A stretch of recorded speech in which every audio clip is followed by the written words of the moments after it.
Hello everyone, welcome back to Might and Magic 6, The Mandate of Heaven. So we're here in front of New Sorpigal, all basically geared up and ready to start some combat. One thing I want to add before we start, there are actually two forms of combat. There is real-time combat and there is turn-based combat. You switch between them by basically by pressing enter on the keyboard. There are upsides and downsides to both of them. I tend to use real-time combat more than I do use turn-based combat, but there are, you know, good and bad sides to both. Basically, New Sorpigal is infested with goblins, which aren't a very strong enemy. You can hover over them and right-click, and you'll see an approximate estimate of how much hit points they have. Now, these bars don't mean anything. But trust me when I say that if you inspect the dragon, the bar basically goes from the left side of the icon to the right side of the icon, so a lot more HP. I switched into turn-based combat just because I didn't want them to approach me, but I can demonstrate how turn-based combat works here just fine. For example, right now it's Zoltan's turn to go. Zoltan does not have any bows equipped.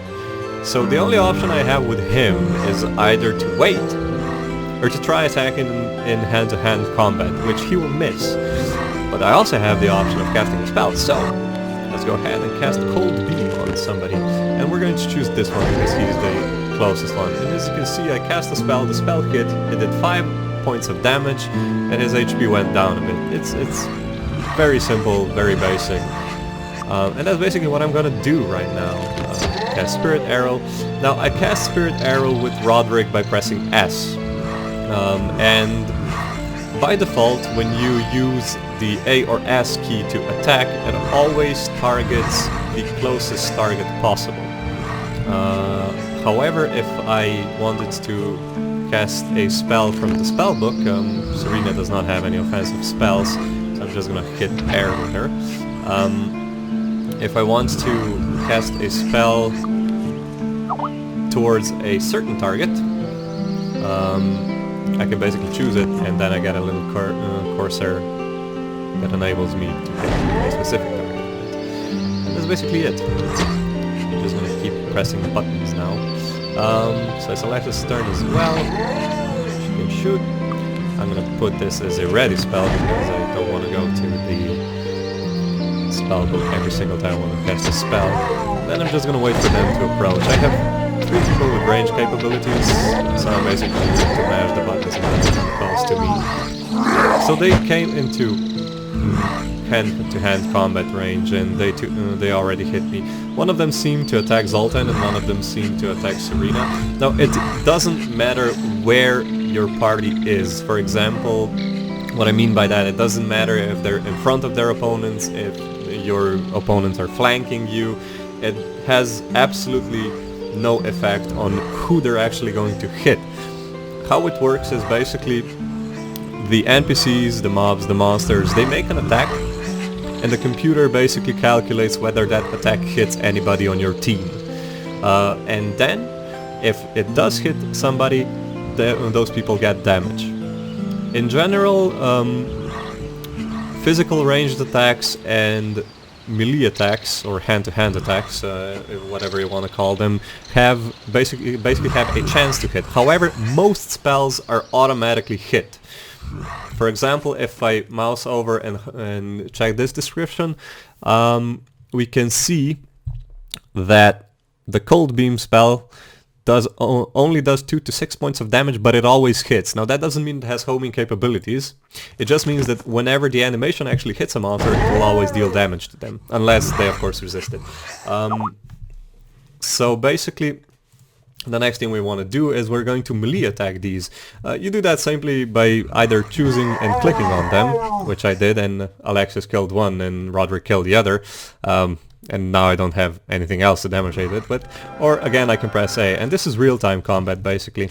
It's the same thing, except that everything goes around in, basically everything happens in real time. Just picking stuff up with the spacebar, and there is one last straggler that I want to get, and oh my god, can you please, oh thank you, good. Melee combat, I used to avoid it a lot, but now I actually prefer melee combat even in the beginning because you deal a lot more damage, especially in the early stages, and it's really not that risky. In the end, however, when you're fighting titans and dragons and hydras and everything, there's just ranged combat. Melee combat gets very obsolete very fast in this game, to be honest, and you don't want to rely on melee combat to be fighting dragons. And now we have a crate here, we're gonna open it with space, and we can pick the gold up. The gold automatically goes into your gold pile. Now we have a red potion here, which I'm going to give to Serena because that's how I organize my inventory, and we have a leather armor here, which is not identified. Now I don't have the identify armor skill, but I'm still going to take the armor here. I'm going to give it to Alexis. And there is one thing that I tend to do in this game, and that is I tend to open every single crate and loot chest twice. The reason why I do that, because if you remember the size of the inventory, it's actually a little bit bigger than the loot boxes. For example, the chests and the crates. And what happens sometimes is when this game generates items, not every single item is going to be in the crate or the chest. You'll see what I mean when it happens. But if you, for example, take all the items out and open it again, sometimes there's going to be more items in it. So there's another crate here. Oh good, a better shield. Again, unidentified. Basically every item you get is going to be unidentified except for herbs, potions, and gold, and quest item. Quest items are also quote-unquote identified, or you basically can read them. Nope. Nothing else. Let's just check our inventory. So we have a piece of armor and the shield. We have the rings that we forgot to sell and the potion of cure wounds. The red potions restore 10 hit points. This is really good because you can save on spell points by using potions in the beginning. However, the potions don't really, they don't really get better later on. They just have different more potent effects. But as far as cure wounds potions go, you just get a 10 hit point cure and that's it. It's really useful in the beginning though, so you save mana on your cleric. And here we have some fruit trees. They have apples growing on them, and each apple represents 1 day of food. So I'm just going to pick this up. Oh, and another thing I actually forgot to explain. You see how the little green lights here, that basically represents that the characters are safe. There is nothing in the immediate vicinity that's going to attack us. We can also rest while this icon is green. For example, if I wanted to rest now, I could press R and I would go, the characters would go to sleep and I would wake up 8 hours later and be fully healed. However, if I go forward, we'll see that the icon has turned to yellow. That means there are monsters somewhere around and they are actively trying to get to us. And if you can see in the distance, we have some goblins running about. Let me just turn into turn-based combat so they're going to be slower. There's a goblin right here, you can see him. I'm just going to blow this up on your screen. I'm going to go closer and I'm going to cheese them a bit. They aren't ranged, normal goblins. I do have one bow, so basically what I'm gonna do is just hold down A and hope that Alexis actually hits something. No. As you can see, even though that Alexis hits with the arrow, there is a chance that the damage won't actually go through. See, that's what happened just now. Now the reason is that physical attacks, first you need to hit them. For example, first you actually need to be close enough to hit an opponent, or the arrow actually needs to hit their model. And the second thing is you actually need to hit the attack using the, kind of like the math behind it. So basically what that means is that you won't necessarily damage an opponent just by the arrow hitting it. Like I said earlier though, most spells are basically the animation hits, they get damage. For example, Cold Beam right here will always hit. And why I'm just using Alexis is because I just want to save up some spell points for later. Okay, one more. Very good. So this is basically how you avoid unnecessary damage. I'm just going to... oh, no. And there we go. You can pick up corpses. Some of them have cash, some of them also have items or only have items, etc. There's a house here. Expert learning. Oh yeah, we have to get learning as well. Learning is really, really good. You only really need to buy the learning skill, because the first skill you buy, I mean the skill itself gives you 9% bonus experience, and the first level also gives you a bonus experience point. So just by buying the skill, you get a 10% experience bonus to everything you do except quests, which is actually really good, and it's worth getting early. We see some herbs, so poppy snaps, and I think those are widow's berries, and that's a ferna root, I think. Yeah, ferna root, is it? Yeah, a ferna root. Poppy snaps again, and these are just different herbs. Basically, you have 3 different herbs. You have a red herb, a blue herb, and a yellow herb. In Might and Magic 6, you only have one type. Basically, you only have poppy snaps, you only have ferna root, and you only have widow's berries. However, in later installments of the Might and Magic games, Might and Magic 7 and 8, you also have different better types of herbs that give you more powerful potions, and then it's actually worth to be brewing potions in the long run. Let's see. Now this is supposedly a rock, but it's actually a chest that you can open, and it's a really good one. However, this rock / chest is trapped. That's why I took the disarm trap, and that's why I had it to expert, so it doesn't blow up in my face. It probably wouldn't kill me at this point, but it would still be damaging. And also, if you trigger a trap, there is a chance that your weapons and armor will break, and I just don't want that happening ever. So let's just pick these things up. I don't know. We got an unidentified ring. We got a very good helmet. That is a very good helmet, actually. But I tend not to wear unidentified items just because I don't like it. And another large shield. If I go in again, nope, nothing. Okay. So let's move forward. Now there is something... Okay, another herb. Another ferna root. There is something here that I don't know if I'll be able to pick up. Yes, I will. Oh, great. Now, this is an exception. This two-handed sword did come identified. I was able to pick it up because Roderick actually has 25 might. There are 3 swords in the world that basically need you to have a certain amount of might to be able to pick them up. This was one of them, but the might requirement was actually really low. It was just 25. So yeah. That was one of them, and it's actually pretty good. It has 45. I gave it to Alexis because it's better than her axe, but it's not much better than the spear, so I just prefer to have it on Alexis. Oh, that was a new... I didn't even notice. That was a new mob. So, for example, this is a goblin, and this is a goblin shaman. The shaman actually has a ranged attack. He basically casts Firebolt, which does more damage, but then again... not terrible. Another crate. I don't know. I don't know. The unidentified boots. Weapons, the armor. Go in again. Nothing. Oh yeah, I can hear magicians trying to get to me. So I'm just going to run away for now because I don't want to deal with them for now. There is one more thing that I can do before we get into any serious confrontations. There is a chest right over here that I can open again. Oh, we have a better spear in here. That's good. I don't know.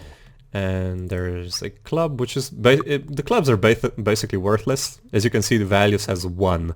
I don't know. Basically, the more value the item has, the more you can sell it for, which is kind of obvious. But the thing is that if you do not have the merchant skill, you will only sell the item for half value, and you'll buy it for... from twice the value upwards. So basically, if I wanted to sell my crossbow with Alexis, who doesn't have a merchant skill, I would only get 25 gold pieces for it. And if I wanted to buy the same crossbow that has a value of 50, I would have to pay 100 gold pieces for it. At least 100 gold pieces for it. Now the merchant skill that Serena has helps reduce that basically by a percentage, and once you have the merchant skill high enough, you can basically buy and sell items at value. In Might and Magic 6, I tend to not even reach that point when you can sell and buy items at value. But the boost itself that you get from, for example, the master level in merchant is well worth it. For example, you can sell things for close to 59% of their worth, which when you have an item that's worth, for example, 6,000 gold, it's worth selling it for about 5,500 gold, sorry, and not for example, 1,000 gold. Yeah, I just tend to pick up clubs, so I empty the inventories. I don't know. There we go. A shield and some poppy snaps. Nothing else. Now, what I'm gonna do first is I'm going to just quickly run towards the blacksmith and have the weapons identified. Looking for a weapon? But first thing I'll have to give it know. to... I don't know. I mean, I know these weapons by heart, so I know their numerical values. But if you're not don't sure if know. anything's better, you can always sort of cheatsy-doodle your way around. I don't know. For example, I know that this spear does 1d9, but I don't know know. how much this spear does. But I can also take the spear and just switch this tab to the stats tab where you have attack and damage, and then I can basically equip the spear, and I can see that the attack value went up by 1 and the damage value also went up by 1. So even though you don't have the items identified, you can still equip them, you get no penalty whatsoever, you just don't know what exactly their stats are, what exactly they do. Are they enchanted unless they're, enchanted with something that shows in your stats. But basically my reason why I don't like equipping unidentified items is because they all show up green. And, well, I just don't like that, to be honest. I'm gonna give this to Serena though, because like I said, Serena does have merchants, so I will be able to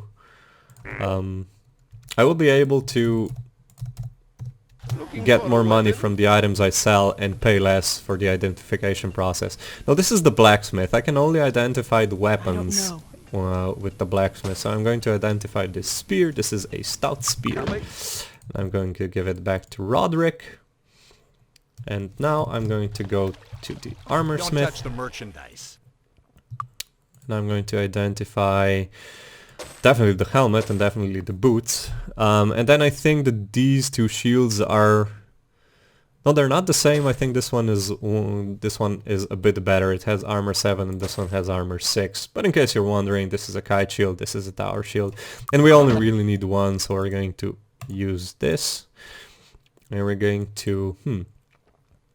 Now what are we going to do? I like my sorcerer having a high amount of armor class in the beginning, so I'm going to put the helmet on him. And I'm going to put the boots on Alexis. And let me just check the armor class. So the paladin has 0 armor class, which means he's the easiest to hit so far. But he does have 31 hit points, and the reason why I gave Zoltan the helmet is because he has only 25 hit points. Serena has the shield, so it's good, and Alexis, well, she has 1 armor class now because she has the boots. Don't know why they only went up by 1 though, to be honest. Never noticed that. Maybe it's because she has a low speed. Speed basically also influences your armor class. The more speed you have, the more armor class you get. I don't know. What else? Okay, Don't touch so the we can sell these merchandise. items. So you see, he usually tries to buy things like this kite shield for 57 gold, but instead he'll give me 95 for it because I have the merchant. And I don't have a lot of merchant skill. I have a level 4 merchant skill. It's of normal mastery, but it's already kind of useful, you know. I get 142 instead of 58. Also good. Come back. So let's sell these weapons as well. Need to shift this. Looking for a weapon? Okay. Sell this.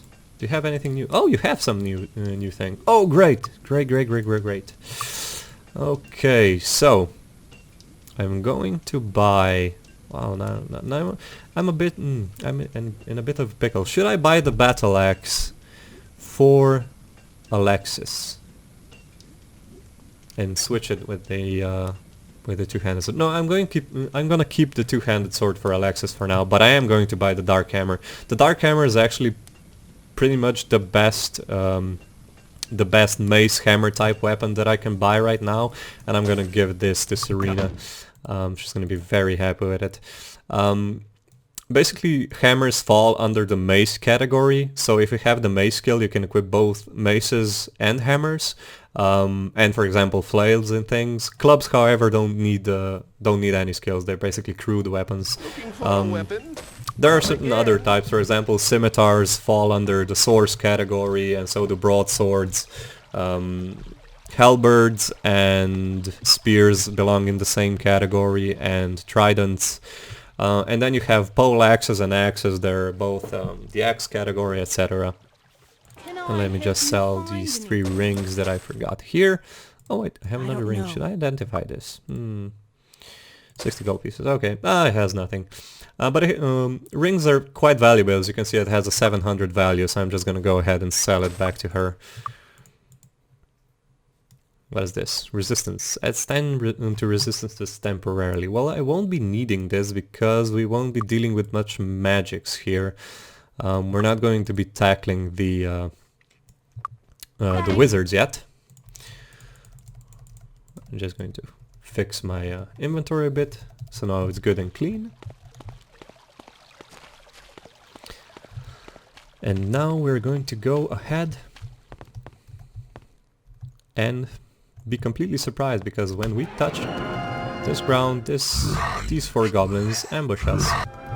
Oh, you would be surprised if you didn't play the game for about 300 times already, like I did. So yeah. Let's go here and clear this group out. As you can see, this is a mixed group. It has goblins in it, it has apprentices. The goblins are basically only melee, while the apprentices, they do cast spells. However, these spells are not automatically hitting me. It's a normal flame arrow spell. Zoltan has it as well. Quod erat demonstrandum. But I'm not too concerned. Like, the apprentices are really frail. Basically, you just hit them once and there's a 99% chance that you'll both hit and kill them in one hit. So I'm not too worried about them. Oh, we have a trident. I don't know.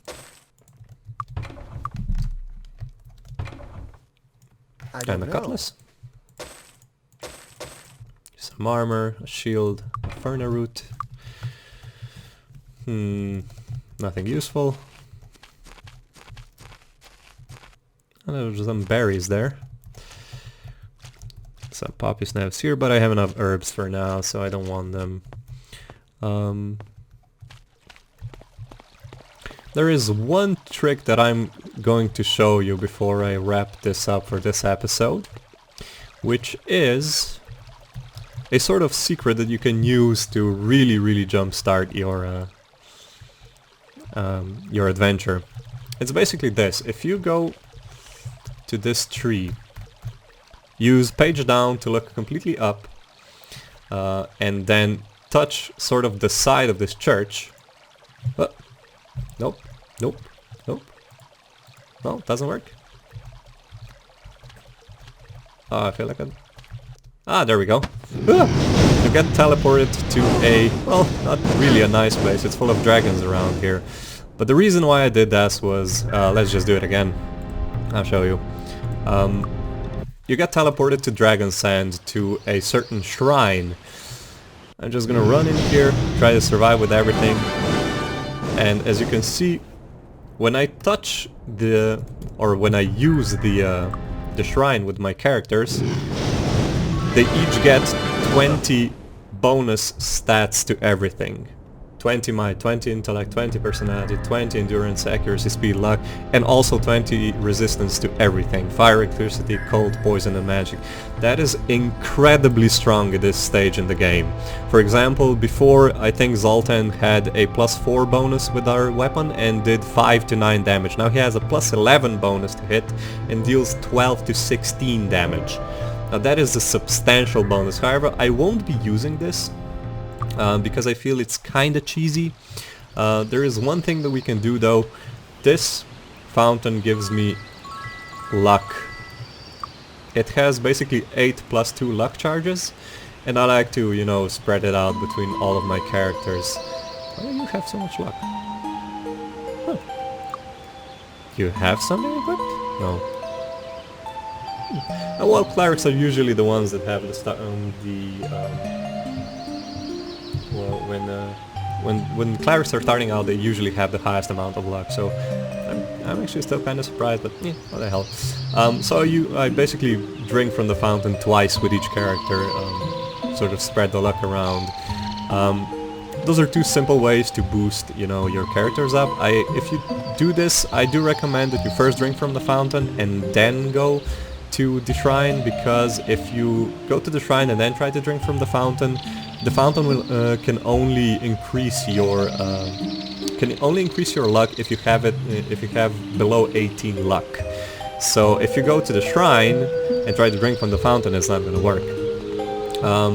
But I'm gonna wrap it up here, and next time we're going to explore a dungeon and clear some goblin camps. So anyway, thanks guys for watching, and I'll see you next time. Bye!